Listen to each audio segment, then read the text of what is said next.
այդ ռուսասերների մի հատ մեծ ամբողջ միություն կա, ովքեր բնակվում են Ամերիկայում, այստեղ գումարները աշխատում են, բայց ասենք ես չեմ տեսել, որ իրենք Պսկովում ապրեն կամ Պատմասկովիայում, հա, ասպես ասած կամ չգիտեմ, գնում են նախընտրում են արևմուտք հանգստանում են արևմուտքում իրենց երեխաներին կրթություն են տալիս արևմուտքում այդ փողերը ստերից գողանում, թալանում տանում են եւ գնում են բնակվում են Լոս Անջելեսում։ Շատ հետաքրքիր է, չէ՞, այդ մասը։ Իրենք շատ լավ հասկանում են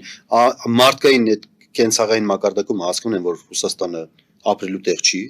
մարդու համար ապրելու տեղ չի, ամենայն դեպս այնտեղ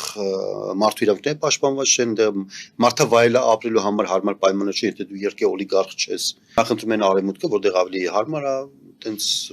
կոմունիկացիաներ կենցաղ զարգացած բան տես, բայց չգիտես ինչ հենց քաղաքականությանը բանը հասնում, մի անգամից խորհուրդ տալիս բանի դեպի Մոսկվաներ, Թեհրաններ, հա, Չինաստաններ, այո, քիչ են գնում, օրինակ քիչ են գնում Պեկին, քիչ են գնում Սինցինպինին, տենց այնտեղ ապրեն, էլի շատ հետաքրքիր է, չէ՞։